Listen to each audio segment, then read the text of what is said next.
Hey, I'm live. I did this just so I could mute my live feed on YouTube. I'm waiting for Scott. Scott's going to be here as usual to juice up the conversation. There he is. Device is not.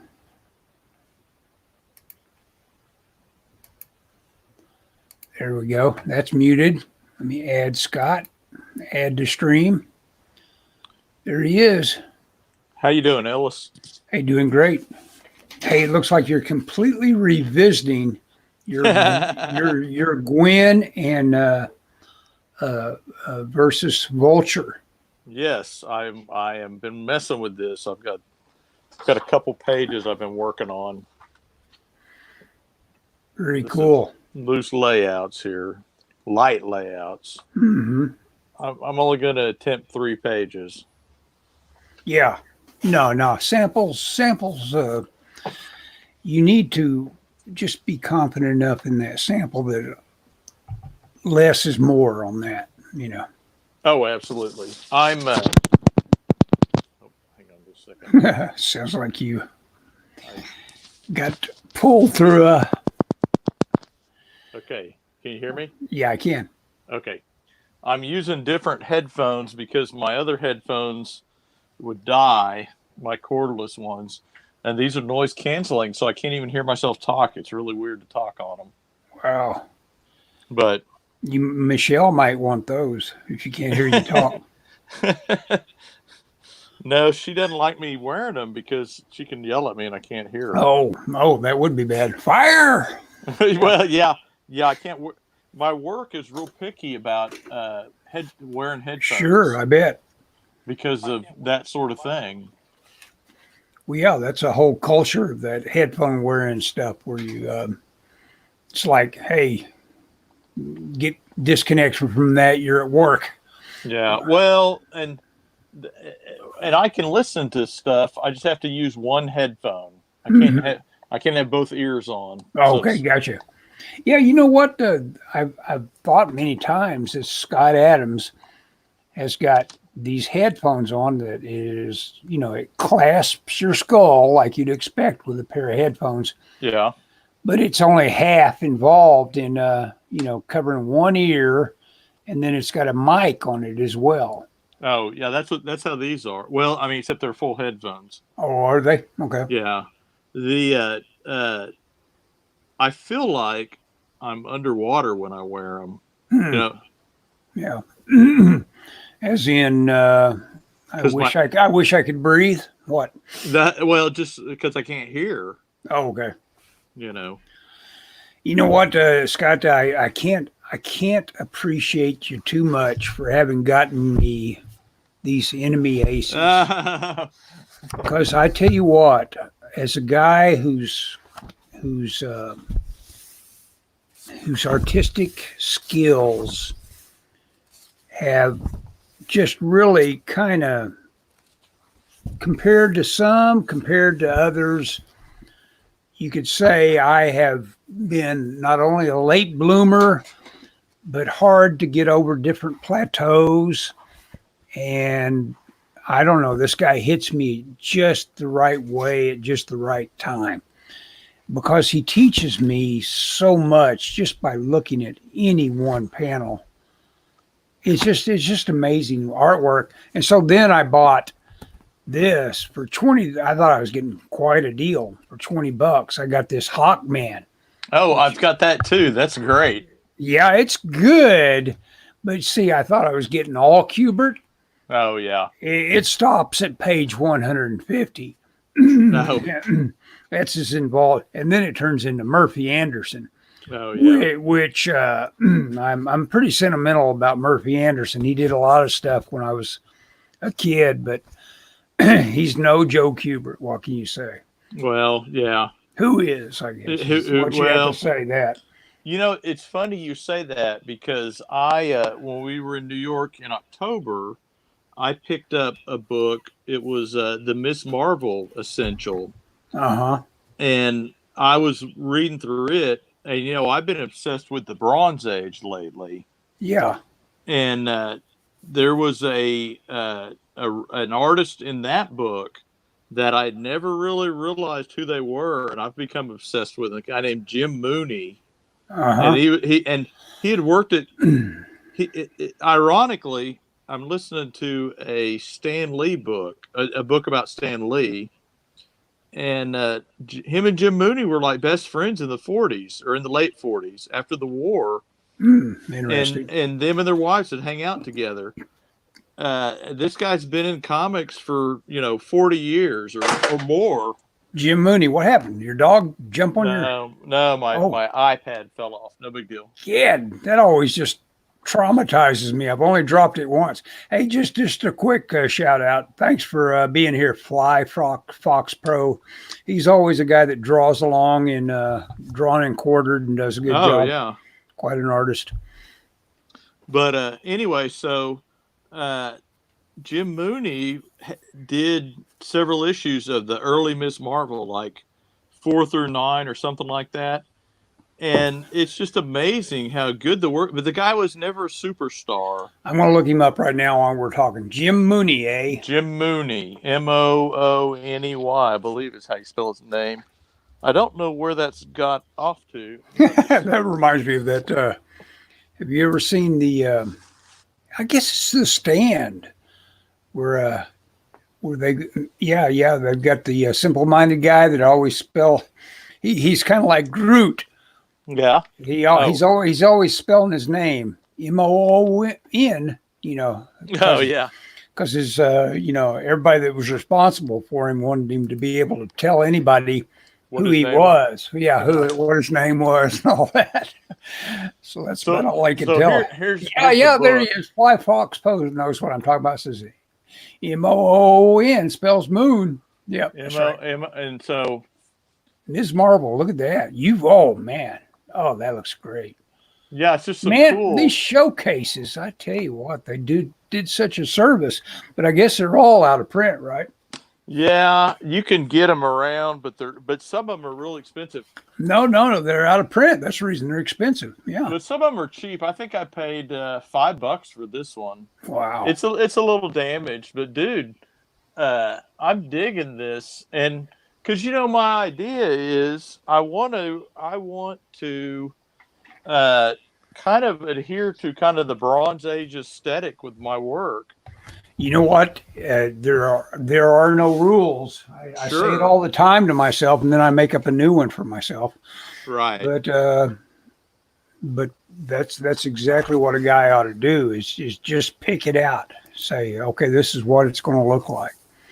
Yeah, I mean, I don't know how that manifests itself, but and I mean, what's funny is I'm drawing this Spider-Gwen sample, and I don't know if I've showed you this, Ellis, but I've completely redesigned her.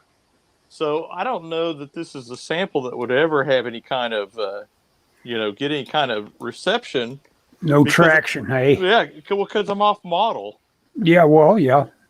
Because I don't like, this is the character that, I don't know if you can see that. So that's the character design. It's completely different. Let me make you the only thing. Okay. The only thing. I am the only thing. You is it. Once I figured out where that's at. I was going to say, you got to get there. Well, I know. Here we go. There we go. Okay, there we go. So, I don't know if you're familiar with Spider-Gwen, but she wears this hoodie thing. I have seen Into the Spider-Verse. Right. And so I did away with that. I opened up the face so that, and I'm kind of sticking to her general thing, but she wears booties. So I'm going to give her regular boots, know. Mm-hmm. And again, I'm just doing this for practice, Will I mail it off to anybody? Who knows? I mean, I probably will, just knowing me. It doesn't hurt anything to email it. No. But I don't know. I'm not doing it. I mean, I don't care. I mean, I care, but I don't care.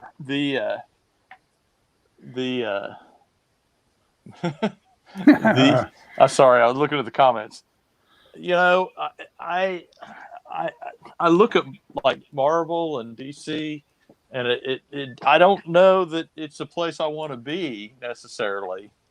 Not right now. at Well, I least. mean, it'd be like working minimum wage for the Yeah. most intense labor you can imagine that drives you drives you to insanity trying to satisfy it. Yeah, I mean, I can see why a person would think twice about it.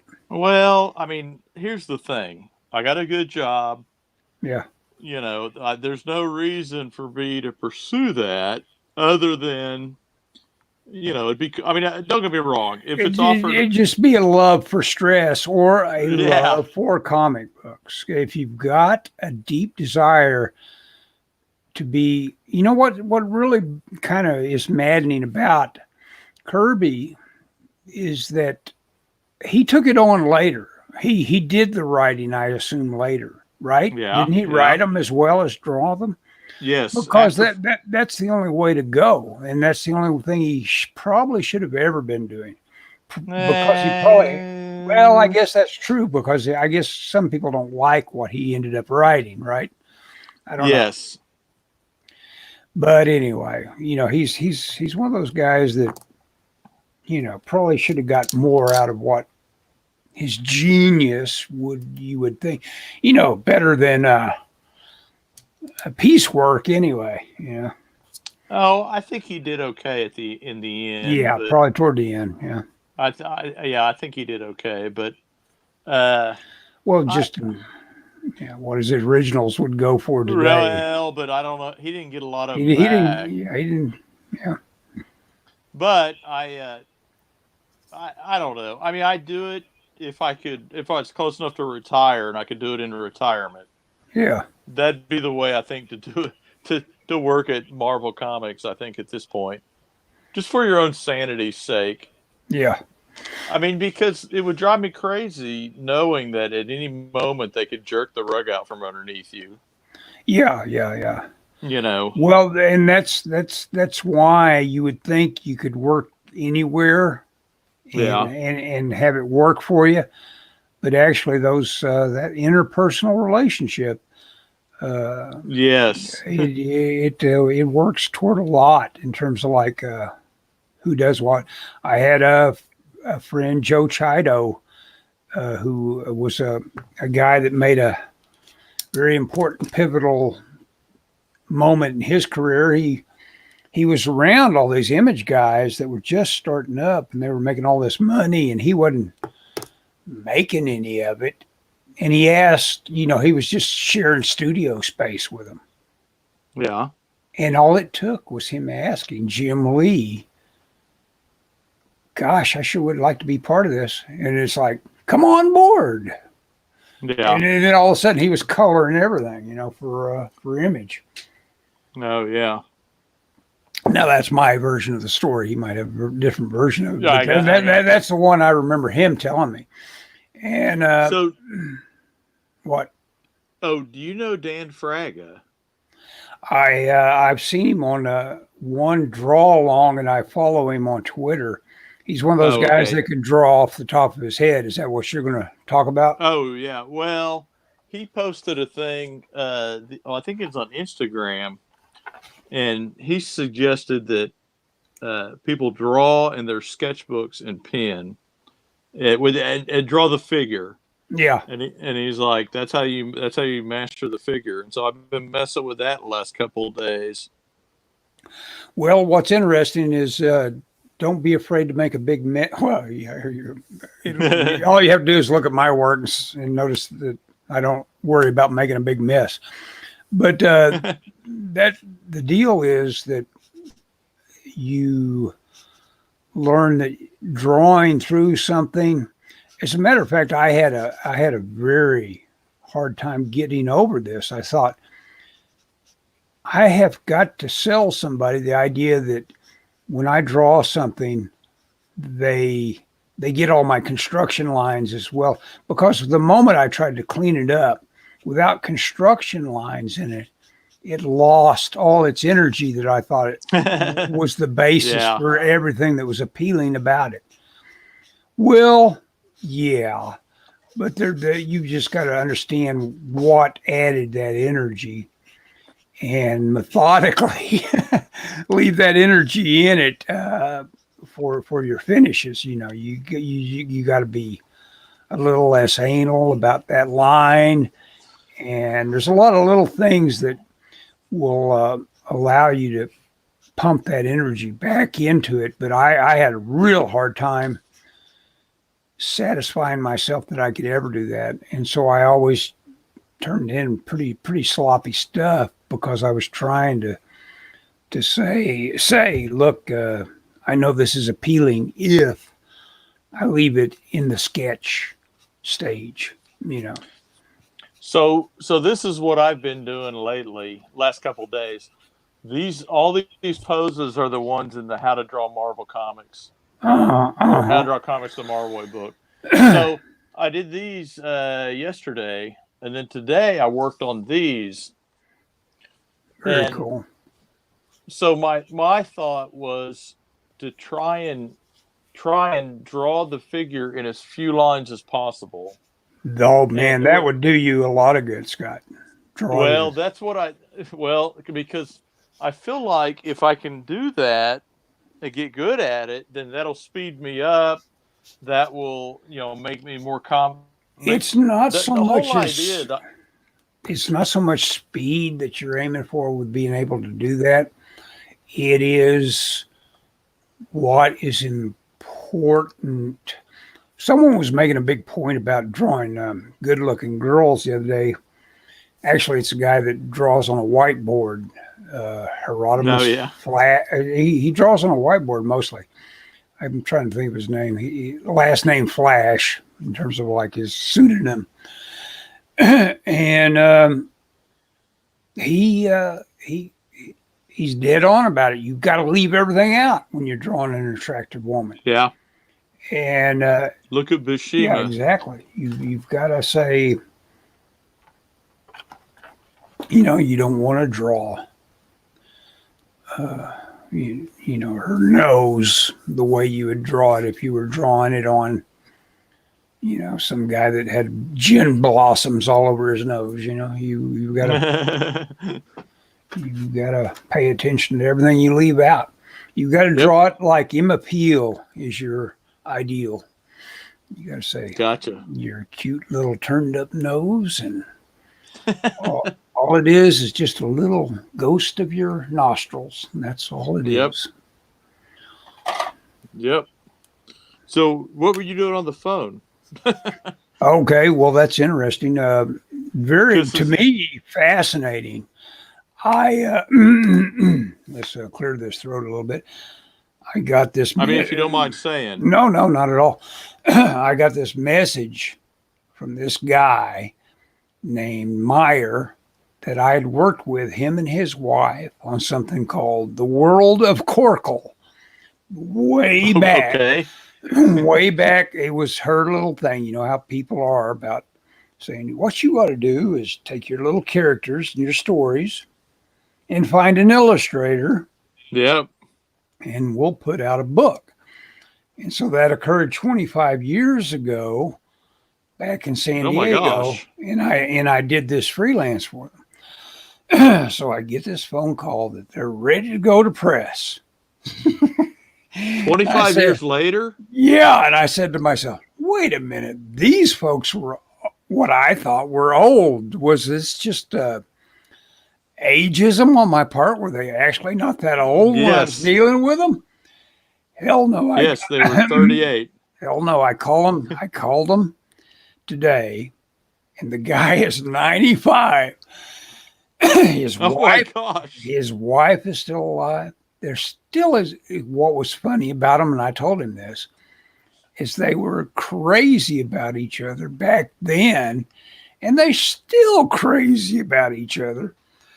And he's still all linked into her getting everything she wants to do, which I guess is probably the secret of life, probably, is that the wife gets everything she wants. Yes. Secret of happiness in a marriage. Yeah. And so it's fascinating. So I've got an email I owe him because I realized we had a great talk, went on for quite a while. Let me clear this throat.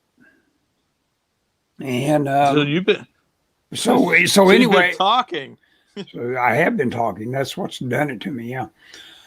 And so I realized I do not want to get into this too deep with him beyond just yakking with him and enjoying talking to him. I do not want to explain to him publish on demand with Amazon. So Oh, yeah. I'm going to send him because I got him excited just telling him a Oh, little bit about it, but I'm not going to try to, because I've done that with my mother when she was alive back in the day, trying to explain things to that age. In terms of he's computer literate. He's got a Mac, and he's probably got a better Mac than I've got. But I'm going to, package it up for him and talk to him via email oh yeah. because So are you going to? Are you going to? well, Are it you going to just work for this? Or is it I all don't done? I don't think so. No, I'm not going to try to make any money off of it. They've already paid me back in the day, and Do you owe them pages? I don't think I owe them anything. Oh, okay. So you're just trying to help him. Oh, Flyfox Pro. All of a sudden, it all comes back to me. He mentioned how great Kidnapped was. You know what, Flyfox? I've got to tell you, I felt so stupid. I watched 90% of Kidnapped, and thought to myself all the way through it. Said, "Man, they have taken liberties with this." because I thought it was Treasure Island. Treasure Island. It's Robert Louis Stevenson, Right. and it's so idiotic. And I'm really glad I've been introduced to the story of Kidnapped. I've got to at some point read it for myself. I have never read it. But it's great. No, you're absolutely right. It is a fantastic little story with a great cast. Which, but you know what? The thing that bugged me throughout it is James MacArthur. James MacArthur, at some point in his life, had a car wreck or a birth defect or something, and he's got this little dent in his forehead, which the Disney lighting experts never totally erased, or the makeup department never totally erased. And damn it, it was like looking at a pimple. You just said, "My God, look at that dent in his head." It's just a little subtle dent. And you know who James MacArthur is, right? He's the I guy. don't think I do. Yeah, you do. It's Dano in Hawaii Five-0. He's Dano. Oh, yeah. But I never noticed the dent in his head when he was playing Dano. So like, Jeez. so whatever's wrong with his head. That's right. Flyfox Pro says Dano. Book 'em, Dano. Yeah, book 'em, Dano. You hear these stories. Everyone wants to tell an apocryphal story about how awful somebody is. But working on a day-to-day of a highly stressful thing like a TV show, don't you imagine a guy like Jack Lord would have all the apocryphal stories you could ever have about anybody? It's like it's like, oh man, that guy's a jerk, or at least he was that day. Oh, especially with the guest stars. Oh yeah, all the guest stars that flow through. It's like to you, it's old hat, and someone else is getting over there and doing the method actor thing, and Jack Lord is probably having none of it. It's like, whatever. Yeah. Just read the lines. Just pick up your check and read the lines. Go to the buffet. We've got a special deal with the guy that does Tiny Bubbles. What's that guy's name? I don't know. What is his Don name? Ho. Don Ho. That's right. I knew you had it in Oh your my brain. gosh! I can't believe I pulled that out. You pulled it right out there. Don Ho, for all to see. Tiny bubbles. Supposedly tiny. Yeah, Jack Lord seemed like he didn't suffer fools. I agree. Probably Yeah. not. Fly Fox Pro said that. He was the first. You know what? Let's see if how sharp this Fly Fox Pro is. Oh, Uh, jeez. let's see if he remembers what was he in may not be Doctor able to. No. What was he in Doctor No? Tell me. Who was Teehee? What would no. Who was he? No, he. What did Jack Lord Would you play in Doctor No? wait? What? What? What did Jack Lord portray in Doctor No? Oh, can I answer? No, That's easy. I know it's easy. I'm testing Fly Fox Pro. He's probably on the internet right now. Never mind. He's googling. You can answer it. Go ahead. You can answer it. Go ahead. Felix Leitner. Yeah, that's right. He looks lighter. He was the first Felix Leitner. Leitner, however you say it. Lighter.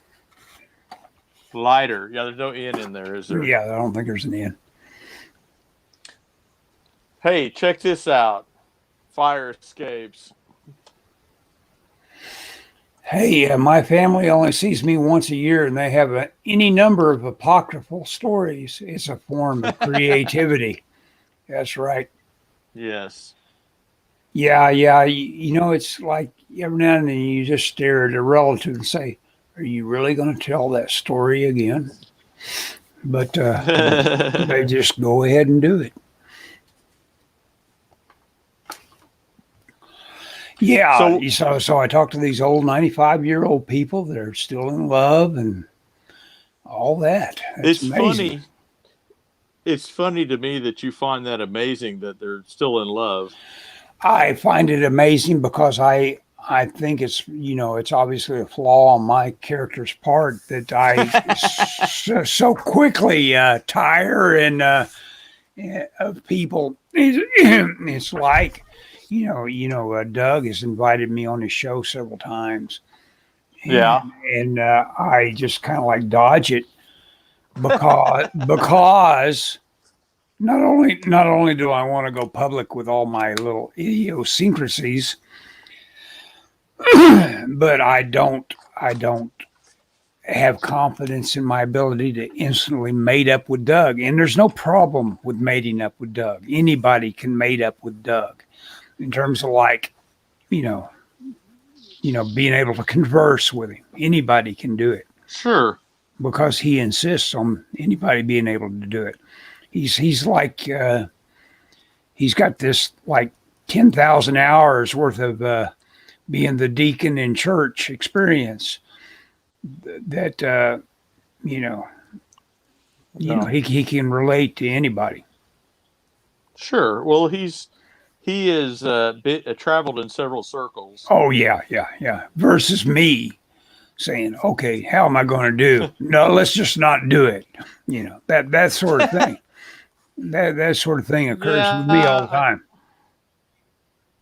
I think you worry about stuff like that too much. Exactly. No, but that makes me who I am. I'm just kidding. Well, yeah, that's part of you. That's part of my personality.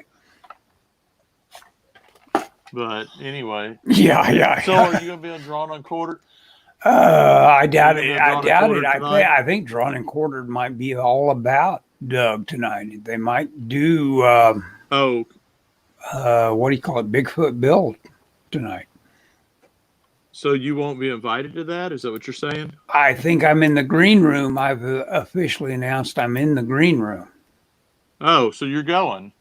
No, I'm in the green room. That means I don't know what that. Oh, that means you're not on. That means yeah. I'm waiting, and then Johnny Carson brings out a special heavyweight guest, and you just stay in the green room eating M&Ms. Oh, gotcha. Okay. but in a way happy because you've already vomited 5 times and you don't want to be on. No, I'm kidding. It's funny to listen to a certain era of comedian talk Mhm. about Carson, because man, they all wanted it. But then you hear about like a guy like Bill Maher or whatever his name is. Hell, the guy was on it 30 times, and he talks about no, Oh, really? Tolfer, Ellis, are you and Doug on the outs? No, we're not on the outs. We just live. Does Doug call you over to sit on the couch? You know what? That's one of the main things I'm dodging is not to sit on the couch. What's that? I don't want the analysis done of me Doug style. No. Oh, is that what he does? Well, he will do it, and I think you need that. Jeez, You no, need that. no. People rarely need Yeah, that. no. You do need that. No, I don't. No, I don't. See, you're the kind of person that insists on people knowing that you know that they know what that they don't know what they need. Yes, I know exactly what you need. No, you don't. No, I don't need it. Yeah, I thought it said Fly Fox Pro. Yeah, you're right. You instantly get it. Doug wants you to sit on the couch. No, Tolfer. Tell us all about yourself, Tolfer. Are you also a drawn and quartered kind of guy? Do you always contribute? No, I'm going to assume the gender is male because otherwise, why would they be interested in comics? No, I'm kidding. I'm kidding. I'm assuming. I'm assuming all these. You're gonna get blocked. All the cute girls that claim they're cute girls that are in the comic world are actually guys. What do you call that? What do you call that when you are just catfish? Yeah, I guess something like that. Trying to catfish everybody. Oh my gosh. Hey, it's not as controversial as Elizabeth Warren telling. Man, did you watch that? Have you been watching the debates? They're hilarious. I watched part of both of them. Okay, because the way Elizabeth Warren goes after that billionaire Bloomberg. Oh yeah. Oh my gosh. She just loves it. I mean, she loves being in a position. Everything you need to know about Elizabeth Warren is right there. It's like she loves being in the power position, and you don't want her anywhere close to an executive power on that sort of level, because she likes to put the hook in and twist it. And she's amazing at that. And but you know what? Bloomberg, for all his, I think that's the main thing he did well for himself. He didn't get Joe Biden would have every vein in his forehead blow out of his head. Basically, if someone tried to treat him like that, and Bloomberg sits there kind of stoic and says, no, we're releasing those NDAs, whatever. Yep. That's because he knows he can have just kill her. Yeah. Exactly. Yeah. He don't care. He's a billionaire. Fly Fox Pro doesn't know how I managed to watch those debates. I'm transfixed. Transfixed by them. They were great. Yeah. I'm waiting for him to enter gladiator style combat. It was great, man. I watched about an hour of both of them, probably total. Yeah, well, that's about all I can. I'm not sure I truly watched them. I think I have them on as background noise, but at the same time, I've got them on. And So you probably typically, don't watch them I'll as get much some. as Go ahead, go ahead. I was gonna say. You probably watched about as much of them as most average viewers did, Yeah, yeah. In terms of like or as intently. Yeah. the guy I'm that sorry. What kind were of you saying, gets to Ellis? me, I'm kind of bugged by the idea that Booty, whatever his name is, Pete, Mayor Pete. To me, he's just not mainstream. I don't get it. I understand that he has managed to package himself. Well, Yeah. none of these guys ought to get close to the executive office, including Biden. He's tried to get there before. You know, Oh yeah. No, I don't know. I don't see any of those that I think are, no, I honestly think Bloomberg is a really and true threat. He can get there. He's he got can get there because he's he's got money, he's got the money. but 60 billion he's is a got the lot of money. money to throw at anything you decide you really want. He'll get it. Yeah, and I think he hates Trump. Yeah, yeah. He in a kind of a condescending space. He's like, you've got like 2 or 3 billion. I've got 60 billion. You know how, Yeah. and you know, a billion is a lot of money. Oh, geez. Yeah. Yeah. Hey, I'm gonna go grab some coffee. I'll be right back. Explain yourself while I'm gone. Explain myself. I don't know what to say about myself. Uh, I, if you watch this before, I've been working on a comic series called Heaven's Rejects. Heaven's Rejects is a story about three angels that get kicked out of heaven and they come to Earth and they fight demons. It's kind of like Hellboy mixed with Charlie's Angels. But I'm in between issue 3 and 4 right now, and I'm kind of waiting on a script from the writer, and so I've been doing this thing, and this is it's a script that Marvel has put out to various people trying out or whatever.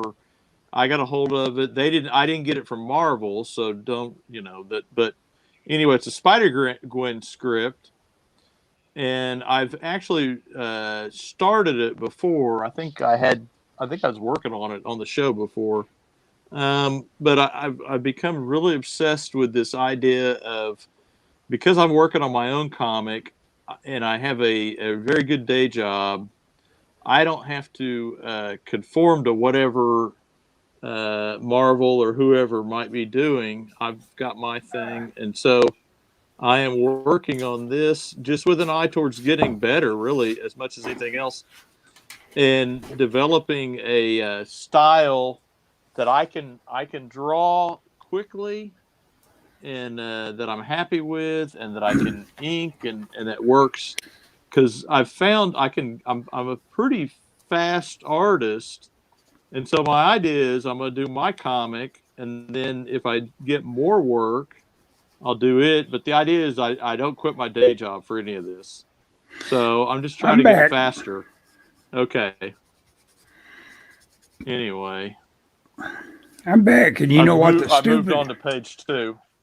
What? cool. Are we out of time? You know what the dumbest thing in the world is to do is to sit around. Start coffee without water. No, to sit around and make sure that you get every last drop of the coffee poured into Yeah. your cup, and to sit there and drink a little bit of it so it'll all, you get the surface tension right to the top, Yeah. Oh gosh. and then you And it's walk down the hall and spill all that stuff you were trying to make sure you got all of it out. You just slosh it on out. It's like, why did I bother? Why didn't I just leave it in yes. the thing, rather than slosh it onto my floor? Yes. I'm horrible about sloshing coffee walking up the stairs. Yeah, be glad you don't have stairs to walk up. Yeah, yeah. with a dog It's yapping much at your ankles. with a dog and a wife who doesn't like it when you spill coffee on the carpet I on the bet. stairs. Yeah, that does not make for marital bliss. Yeah. So what'd you do today, Ellis? Oh, what did I do today? I painted. I painted for Oh, about. really? Yeah, I've got a. Oh, you want me to? Let's see if I can share a screen. I'll try this. Yeah, let's see some painting. Just digital or real painting? It's a real painting. It's an oil painting. Let me see if I can navigate my way to it. Oh, God, how do I do this? Okay, here, share screen. Share screen. Blah, blah. Share screen. Select a window. Oh, okay, I've got to open it in something first. Okay. Cancel. God, okay, here we go. You know how that goes. You guys just got to. Oh, I know how I got it. No, I know how to do it. I know how that goes. I'm hacking my way to it. Okay, no problem.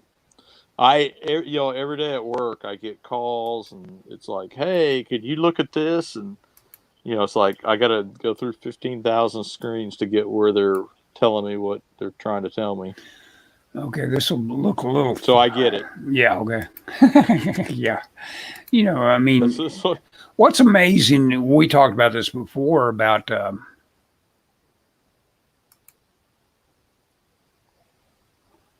yeah. No, I'm trying to think while I'm talking. No. I read Tolfer said a problem for the ages. Yeah.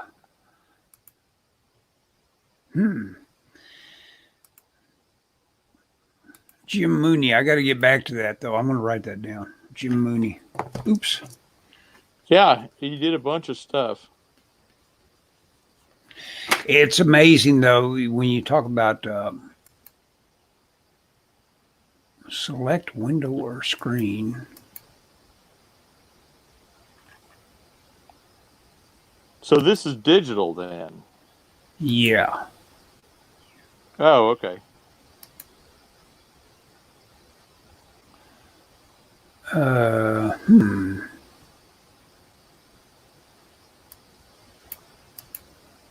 Remember this decision. Oh, well.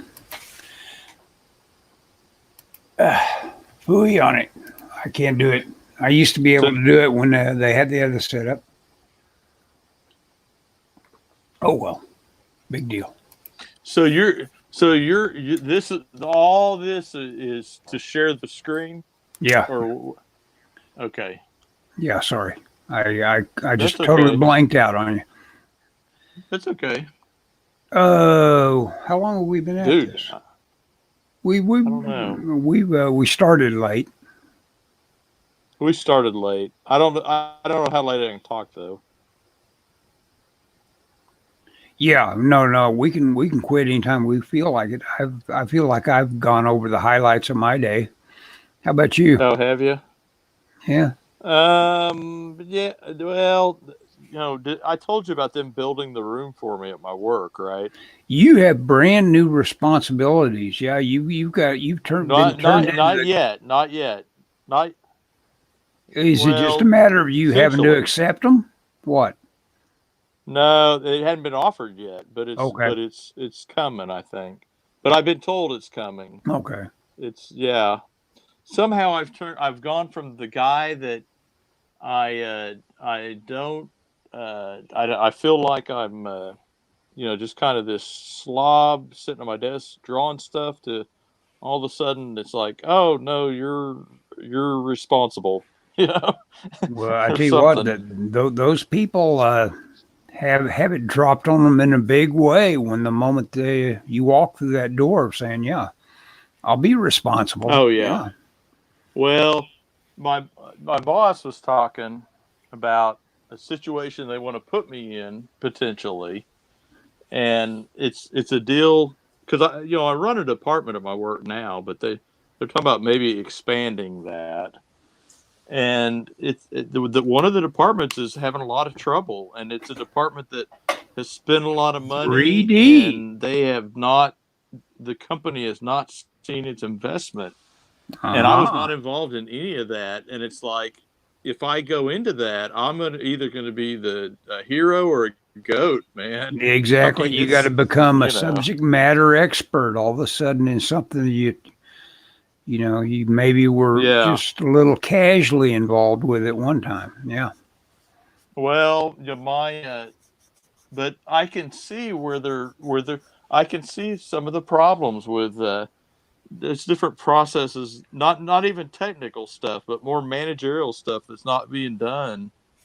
And so I feel like I could go in and make a difference, but then you go, man, if I go in there and well, I mean, the good thing is for me, it'll be fine because, I've already kind of made my bones with the deal, but it's like, do I want the aggravation? And I think if they offer it to me, I'm going to take it for sure, you know?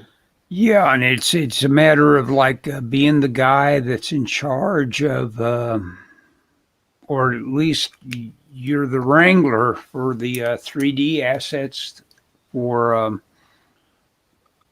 all the stuff that comes out in metal. You guys don't just do stuff in resin. There's a lot of 3D Oh, guys that no. just do stuff in resin, but you guys have to do it in metal. Oh, yeah. This would be yeah, and yeah, this is a big deal if it happens. At least, it feels like a big deal. But, I've never been one to shirk from taking on extra duties or whatever. And Well, it, I've always been like, when I first started my position now, there were various things that I'd go to a meeting and it'd be like, well, we need to decide this. And there'd be no protocol for who decides it. It's just like, well, who decides? And I've never shirked away from stepping up and go, well, I'll decide, yeah, yeah, and I've had people tell me, well, do you have the responsibility or do you have the authority to decide that? And I go, well, do you have the authority? They tell me no, you know, and yeah. and I think my bosses appreciate that, you know. So Yeah. we'll see, It, like I said, it hadn't happened yet. In fact, today I was told that they've stopped remodeling the room because they've run into an issue with the budget. Apparently, the guy in charge has gone over budget. So, you know, Farmer Dan finally showed up and he gave me a delayed action insult. It's like, it's funny, because back when I was trying to share the screen, he says it's not okay. Don't make excuses for him. yeah, You're right. You're right. I should have been able to solve that. you're not computer illiterate. Yeah, that's right. I should have been able to do that. So Fly Fox Pro. Pro says I need to work on my comic, but I've been putting it off. Do not procrastinate. Life is short. No matter where you're at in it, life is short. If you need to work on your comic, work on your comic. Just think of all the dead people you know. They won't be doing their Yeah, comic. exactly. Well, I mean, you gotta. I mean, I don't know what your life is like, but I do. you gotta. If you know what Fly Fox Pro's life is like, No, no. he I'm assuming it's a life of quiet desperation. I'm just kidding.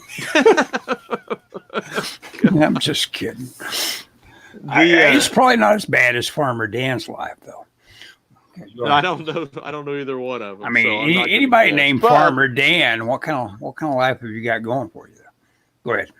Go ahead. I'm just kidding. Golly, we'll have no audience. I'm slightly drunk. I guess I've taken in a little vodka tonight. That's okay. Just for the hell of it. Oh, is that what it is? Yeah, that's part of it. That's why. That's why you spilt the coffee. If you're gonna do a comic, do a comic. I mean, That's right. There's nothing stopping you. there's too many people that want to make a comic that are more in love with the idea of being a comic creator than they are with actually doing the work. So before you do it, I would say, is this something I really want to do? And then do it. You know what? I'm Yeah. going to share the screen by going out and getting that painting and bringing it in and sticking it under my camera. How about that? I'll be right back. Okay, that'll work.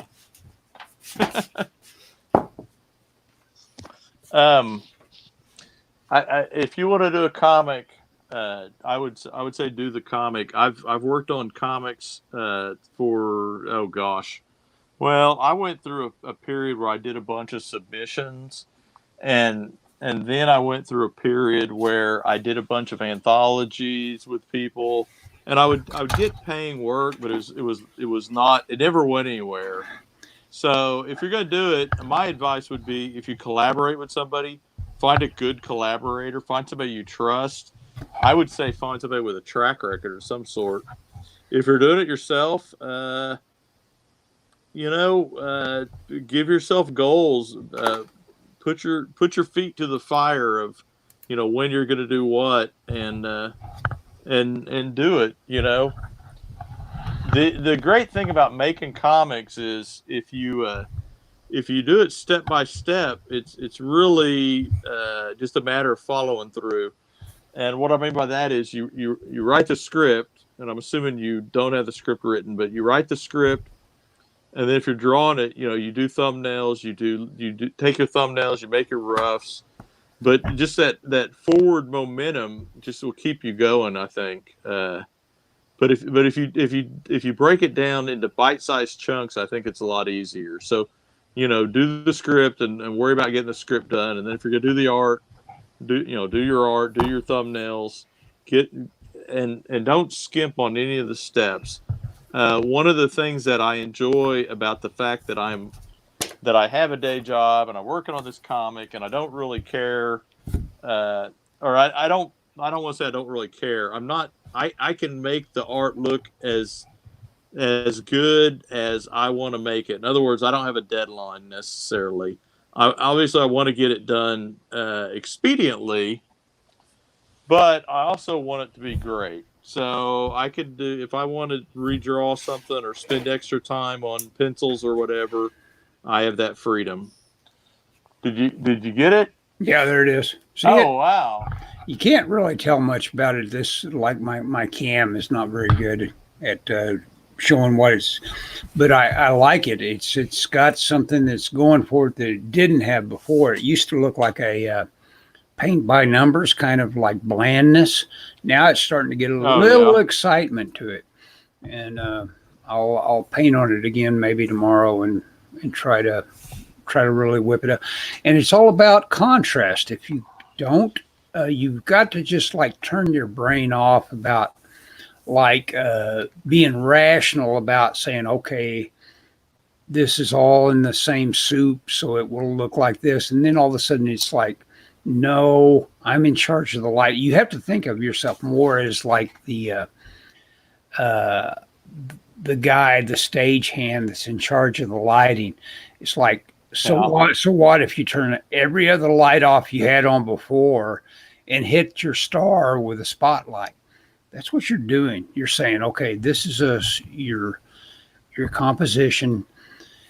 And I tell you what, there are levels of artists that amaze me that just don't, that still drop out their own little basics about knowledge. There's a guy named Borodante that regularly presents really good painting tutorials where he paints into other people's works and everything like that, and makes really good notes about what they need to improve, what they're up to on their paintings.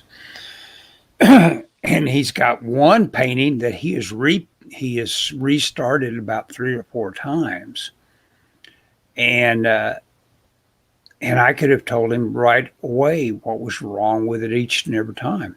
His composition was never there. You can't Yeah.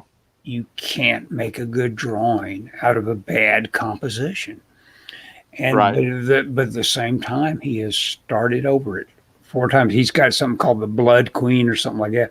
It's apparently like part of his conceptual, how like Doug or me or anybody else like I'll return to Conan type of stuff like I've got in front of you right here.